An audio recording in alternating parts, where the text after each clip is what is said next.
Uncle നീ പറയാറുള്ള ആനബോറ് അയ്യോ ഇങ്ങോട്ടാണല്ലോ. ഹലോ, ആരിത്? നിധിക്കുട്ടിയോ? ഇതെന്താ ഇവിടെ? ക്ലാസ് കട്ട് ചെയ്ത് കറങ്ങി കിടക്കുവല്ലേ? ഇന്ന് ക്ലാസ്സില്ല, സെക്കൻഡ് സാറ്റർഡേ.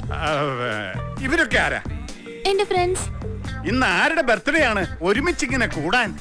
ബർത്ത്ഡേ ഒന്നല്ല, ചുമ്മാ കറങ്ങാൻ ഇറങ്ങിയതാ. അത് കൊള്ളാലോ. മോൾ ഇതൊന്ന് പിടിച്ചേ, എങ്കിൽ അങ്കിള് കൂടാം. അങ്കിളിന് ഒരു കമ്പനി ആവുമല്ലോ. അയ്യോ, ഞങ്ങള് പോവാൻ ഇറങ്ങാ അങ്കിൾ. അങ്ങനെ പോയാ എങ്ങനെയാ? മോളുടെ ഫ്രണ്ട്സിനെയൊക്കെ ഒരുമിച്ച് കണ്ടിട്ട് ഒന്ന് മിണ്ടുവോ പരിചയപ്പെടുകയോ ഒക്കെ വേണ്ടേ? ഓരോരുത്തരായിട്ട് മോൾ അങ്കിളിനെ ഒന്ന് പരിചയപ്പെടുത്ത്. അല്ലെങ്കിൽ വേണ്ട, അങ്കിള് തന്നെ ചോദിക്കാം. എന്നതാടി കൊച്ചേ നിന്റെ പേര്? പറയടി കൊച്ചേ. ധന്യ. നിന്റെയോ? മഹിമ. മോളുടെയോ? വീണ. നിന്റെയോ? മരിയ. നിന്റെയോ? താര. കൊള്ളാം, നല്ല മണി പോലത്തെ പേരുകൾ. ഞാൻ നിധിമോളുടെ മാനുവൽ അങ്കിൾ. ഇവളെന്നെ ആനിമൽ അങ്കിൾ എന്നും വിളിക്കും. അല്ല, അങ്കിളിനെ കുറിച്ച് മോള് ഫ്രണ്ട്സിനോടൊന്നും പറഞ്ഞിട്ടില്ലേ? പിന്നെ ഇവർക്കൊക്കെ അങ്കിളിനെ നന്നായി അറിയാം. ആണോ? അപ്പൊ പരിചയപ്പെടാൻ വൈകിയെന്ന് മാത്രം. അതെ. ഇത്രയും മിടുക്കി കുട്ടികളെ ഒരുമിച്ച് കണ്ട സന്തോഷത്തിൽ അങ്കിൾ എന്താ ചെയ്യേണ്ടതെന്ന് പറഞ്ഞു. അയ്യേ, ഈ ഉണക്ക ഐസ്ക്രീം ഒന്നും കഴിക്കണ്ട. നമുക്ക് നേരെ ടാജിലേക്ക് പോവാം. അവിടെ ആവുമ്പോ സ്വസ്ഥമായിട്ടിരുന്ന് ലഞ്ചൊക്കെ കഴിച്ച് ഇന്നത്തെ ട്രീറ്റ് അങ്കിളിന്റെ വക. അതെ അങ്കിൾ, ഞങ്ങൾക്ക് ധന്യയുടെ വീട്ടിൽ പോണം. അവളുടെ മമ്മി ഞങ്ങൾക്ക് എല്ലാവർക്കും ലഞ്ച് അറേഞ്ച് ചെയ്തിട്ടുണ്ട്. അങ്ങനെയാണോ? എങ്കിൽ ഞാനും വരാം. ധന്യയുടെ മമ്മി ഒന്ന് പരിചയപ്പെടുകയും ചെയ്യാമല്ലോ. അത് പിന്നൊരിക്കലാവാം. എങ്കിൽ ചെറിയൊരു ഷോപ്പിംഗ്. ഓരോരുത്തർക്കും അങ്കിളിന്റെ വക ഓരോ പുത്തൻ ഉടുപ്പ്. അങ്കിളിന് ലോട്ടറി അടിച്ചോ? ഇത്ര നിർബന്ധം ഞങ്ങൾക്ക് ചെലവ് ചെയ്യാൻ? വേണമെങ്കിൽ ലോട്ടറി എന്ന് പറയാം, പക്ഷെ എല്ലാ മാസവും കൃത്യമായിട്ട് അടിക്കുന്നതാ. പെമ്പർന്നൂർ അയക്കുന്ന ഡ്രാഫ്റ്റ്. അവളവിടെ കഷ്ടപ്പെട്ടുണ്ടാക്കുന്ന കാശല്ലേ, അത് കൈ കിട്ടിയാൽ അന്ന് തന്നെ പൊടിച്ചു തീർത്തില്ലെങ്കിൽ ഒരു മനസമാധാനക്കേടാ. ഇത്ര മനസമാധാനക്കേടാണെങ്കിൽ ഇങ്ങ് തന്നേര്, ഞാൻ എന്റെ ബാങ്കിലിട്ടോളാം. ഒരു തമാശക്കാരി. അങ്കിള് തരും. അങ്കിളുടെ ഈ പോക്കറ്റിലുള്ളതും ബാഗിലുള്ളതും ബാങ്കിൽ കിടക്കണതും ഒക്കെ അങ്കിള് തരും. മക്കൾക്ക് സന്തോഷാവുകയാണെങ്കിൽ അങ്കിളിന്റെ കയ്യിലുള്ള അവസാനത്തെ ഡോളർ വരെ തരും. എന്നിട്ട് നയാ പൈസ കയ്യിലില്ലാതാകുമ്പോ ഒരു പെഗടിക്കാൻ വേണ്ടി അങ്കിൾ ഈ റോട്ടിലിരുന്ന് തെണ്ടും. അത് അങ്കിളിന്റെ സന്തോഷം. എന്റെ മക്കളുടെ സന്തോഷത്തിന് വേണ്ടി അങ്കിൾ ഇപ്പൊ എന്താ ചെയ്യണ്ടേ അത് പറ. ഞങ്ങളെ പോവാൻ അനുവദിക്കണം. അത് മതിയോ? എങ്കിൽ പൊക്കോ, സന്തോഷായിട്ട് പൊക്കോ. ഈ ബില്ലെങ്കിലും അങ്കിളിന് കൊടുക്കണം. ശരി. സന്തോഷായി അങ്കിളിന്. അങ്കിള് പെൺപിള്ളേരെ മാത്രമേ സന്തോഷിപ്പിക്കുള്ളൂ. എന്നടാ? അല്ല, ഞങ്ങളുടെ ബില്ലും കൂടെ കൊടുത്താൽ ഞങ്ങൾക്ക് സന്തോഷായനെ. അതും ഞാൻ കൊടുത്തോളാം. നിങ്ങളും പോയി സന്തോഷിക്കേ. ജീവിതം എന്ന് പറയുന്നത് സന്തോഷിക്കാനുള്ളല്ലേടാ. നീ എന്തെടുക്ക അവിടെ? ശരി, ആ പത്രക്കാരൻ വരും. വന്ന പൈസ എടുത്ത് കൊടുത്തേക്കണം. കനി ഇവിടെ വയലിൻ ക്ലാസ്സിന് പോണില്ലേ അവള്? പോകാൻ റെഡിയാവാൻ തുടങ്ങിയിട്ട് മണിക്കൂർ ഒന്നായി. അവളുടെ ഒരു കാര്യം. വേറൊന്നുമില്ലല്ലോ, ഇവിടെ തിരക്കാ. Okay okay mummy. ഞാൻ റെഡിയാണ്. എപ്പോഴും എന്നെ പറ്റിയുള്ള കുറ്റങ്ങൾ മാത്രം മമ്മിയോട് പറഞ്ഞു കൊടുത്തേക്കണം. ഇയാളൊരു പെർഫെക്റ്റ് ലേഡി. ഞാൻ പോവാ. ഇന്നും വയലിന്റെ സ്ട്രിങ് പൊട്ടിച്ചോണ്ട് വന്നോണം. മമ്മിയുടെ കിട്ടും. കുറ്റങ്ങൾ മാത്രം കണ്ടുപിടിക്കല്ലേ. ഒരുപാട് നല്ല കാര്യങ്ങൾ ഞാൻ ഇവിടെ ചെയ്യുന്നുണ്ട്, അതുകൂടി ഒന്ന് ശ്രദ്ധിച്ചേക്കണം.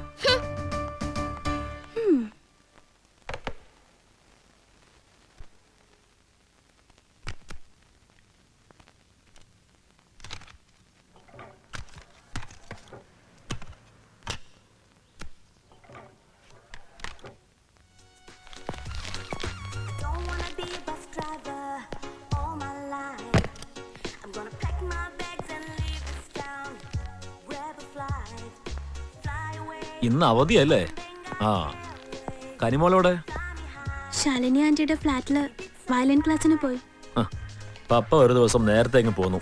ഒരു സർപ്രൈസ് ആയിക്കോട്ടെ എന്ന് കരുതി മമ്മിയെ പോലും വിളിച്ചു പറഞ്ഞില്ല. മോളെന്താ ഡള്ളായിരിക്കുന്നേ? പപ്പ അന്ന് കൊണ്ടുവന്ന ഡ്രസ്സ് മോക്ക് ഇഷ്ടായില്ലല്ലേ? പോട്ടെ, ഇതെന്തായാലും മോക്ക് ഇഷ്ടാവും. ദാ നോക്ക്.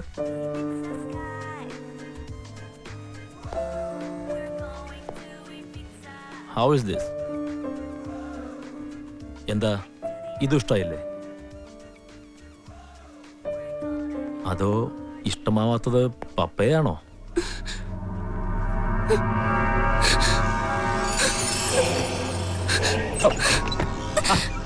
എന്താ മോളെ ഇത്?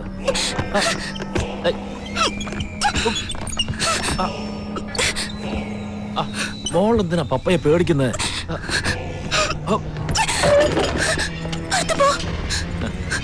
ദേഷ്യപ്പെടില്ലേ മോളെ? പപ്പയുടെ നല്ല കുട്ടിയല്ലേ, ബഹളം വെക്കില്ലേ.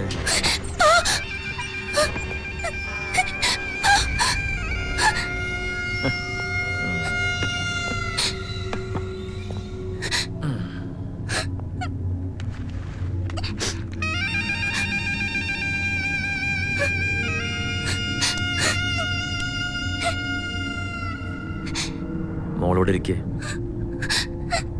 പപ്പ ഒന്നും ചെയ്യില്ല. വന്നിരിക്കാൻ. Come sit.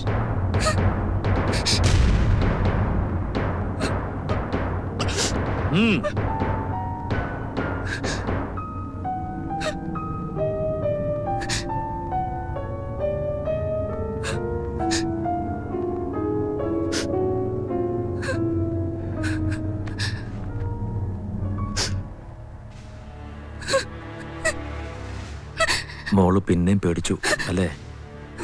പപ്പയ്ക്ക് മോൾ അത്രയ്ക്ക് ഇഷ്ടമായതുകൊണ്ടല്ലേ?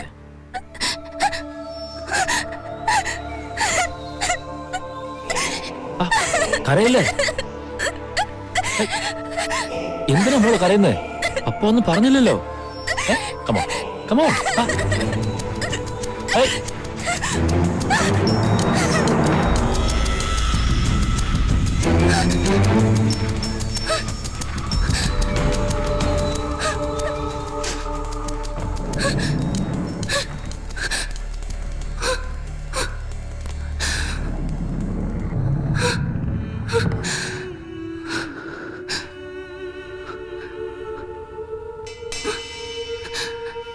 എനിക്കൊരു പ്രശ്നമുണ്ടെന്ന് പറഞ്ഞിരുന്നില്ലേ? അതെന്താണ്? കുറച്ചു നാളായിട്ട് അയാൾ ഇങ്ങനെയാ. വൃത്തികെട്ട മനുഷ്യൻ. അയാൾ എന്റെ പപ്പയല്ല. എന്റെ ഡാഡി മരിച്ചുപോയി 7 കൊല്ലം മുമ്പ് ഒരു ആക്സിഡന്റില്.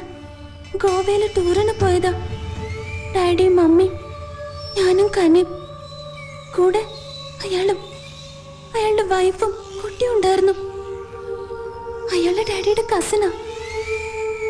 തിരിച്ചു വരുമ്പോഴായിരുന്നു ആക്സിഡന്റ്. ഡാഡിയും അയാളുടെ വൈഫും കുട്ടിയും മരിച്ചു. മമ്മിക്കും അയാൾക്കും കുറെ പരുക്കുണ്ടായിരുന്നു. എനിക്കും കനിക്കും ചെറിയ പോറല് മാത്രം. ആ ഷോക്കിൽ നിന്ന്, ലോൺലിനെസ്സിൽ നിന്നും രക്ഷപ്പെടാനാ മമ്മി ഷോപ്പ് തുടങ്ങിയത്. അയാളും മെന്റലി തകർന്ന് ഡ്രങ്കഡായി.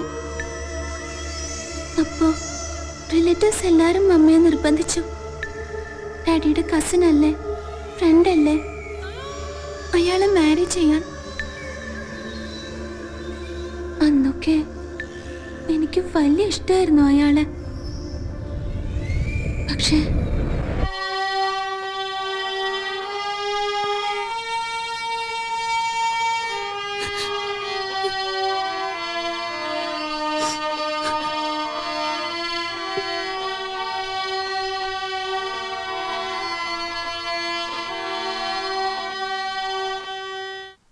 വാ, നിധിയെ ഇപ്പൊ ഇങ്ങോട്ടൊന്നും കാണാറില്ലല്ലോ.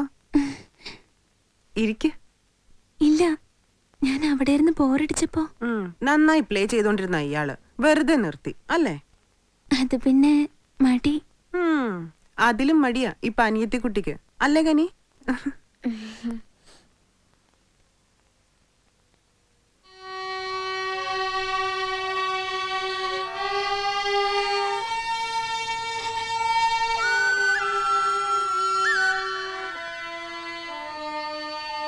ആദ്യമൊക്കെ വലിയ സ്നേഹമായിരുന്നു അയാൾക്ക്. എനിക്കും എന്റെ ഡാഡിയെ തിരിച്ചു കിട്ടിയ പോലായിരുന്നു. പിന്നെ എന്നാണ് അയാൾക്ക് ഈ മാറ്റം തുടങ്ങിയതെന്ന് കൃത്യമായ ഓർമ്മയില്ല. 9th കഴിഞ്ഞപ്പോഴാ എനിക്ക് മനസ്സിലായത്. അയാൾ എന്നെ കാണുന്നതും നോക്കുന്നതും തൊടുന്നതും ഒന്നും പപ്പയായിട്ടല്ലെന്ന്. ആദ്യം മമ്മിയോട് എല്ലാം തുറന്ന് പറയണമെന്ന് കരുതിയത്. പക്ഷെ എന്തുകൊണ്ടോ എനിക്ക് പറ്റിയില്ല. പലവട്ടം ശ്രമിച്ചത്, പറ്റുന്നില്ല പറയാൻ. മമ്മിക്ക് അയാള് അത്രയ്ക്ക് വിശ്വാസം. എന്റെ ഡാഡിയെ പോലെ തന്നെ. അയാൾ ഒത്തിരി നല്ലതാന്ന മമ്മി എല്ലാരോടും പറയാ. അല്ലാന്ന് മമ്മി അറിയുമ്പോ എന്തായിരിക്കും മമ്മിയുടെ അവസ്ഥ? അത് ഓർക്കുമ്പോ എനിക്ക് പേടിയാ. ചിലപ്പോ മമ്മി ആകെ തകർന്നു പോയെന്ന് വരും. മമ്മിയുടെ ലൈഫ് തന്നെ പോവും. ഇല്ല, എനിക്ക് പറയാൻ കഴിയില്ല മമ്മിയോട്. പക്ഷെ പറയാതിരുന്ന എത്ര കാലം എനിക്ക് പിടിച്ചു നിൽക്കാൻ പറ്റും? പിന്നെ പിന്നെ കനി വളരല്ലേ.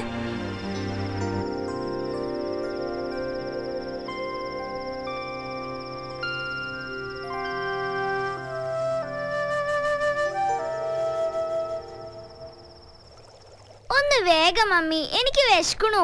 ദേ റെഡിയായി, മോളിരുന്നോ? മമ്മി ഷോപ്പ് അടിച്ചു വന്നിട്ട് ഭക്ഷണം ഉണ്ടാക്കുന്ന ഈ ഏർപ്പാട് നിർത്തണം. മനുഷ്യൻ ഇവിടെ വിശന്ന് ചാവും. രണ്ടുപേർക്കും ഉണ്ടാക്കി കഴിക്കായിരുന്നല്ലോ. സാധനങ്ങളൊക്കെ ഇവിടെ ഉണ്ട്. അതെങ്ങനെയാ? ഒരു മടിച്ചല്ലേ കൂടിയുള്ളത്.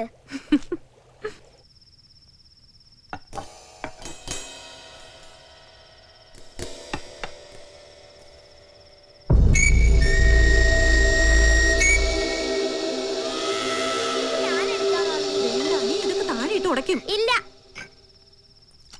മോഹൻ ഇരുന്നോ? വിശന്നു അല്ലേ? ഏയ്, നിധി എവിടെ? ചേച്ചി ഫുഡ് റെഡി.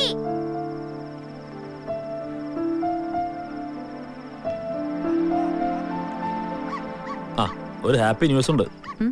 താനൊന്ന് ഫ്രീ ആയിട്ട് പറയാന്ന് കരുതി. ആ, എനിക്ക് ഇവിടുത്തെ റീജിയണൽ ഓഫീസിലേക്ക് ട്രാൻസ്ഫർ ആകും ഉടനെ. ആണോ? ഉം. Thank God. ഇനി ആഴ്ചയിൽ 100-300 കിലോമീറ്റർ ട്രാവൽ ഒഴിവായി കിട്ടുമല്ലോ. എന്നും വീട്ടിലുണ്ടാവും ചെയ്യും. ഈവനിങ് 6 to 8 ഇവിടെ കുട്ടികൾ തനിച്ചാവുന്നതിന്റെ ടെൻഷൻ അതും മാറിക്കിട്ടും. മോളെ വന്ന് കഴിക്ക്. നീ കേട്ടോ, പപ്പയ്ക്ക് ഇങ്ങോട്ട് ട്രാൻസ്ഫർ.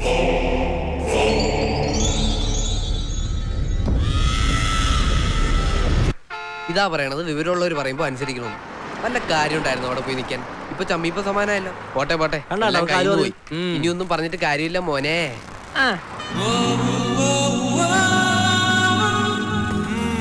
നിന്റെ ടൈമിംഗ് ആടാ ബെസ്റ്റ് ടൈമിംഗ്. ഓടാ. നോക്കിയും കണ്ടൊക്കെ ചവിട്ടോട്ടാ, നാട്ടുകാരെ വിട്ടും. ഓടാ വെള്ളപ്പന്നി.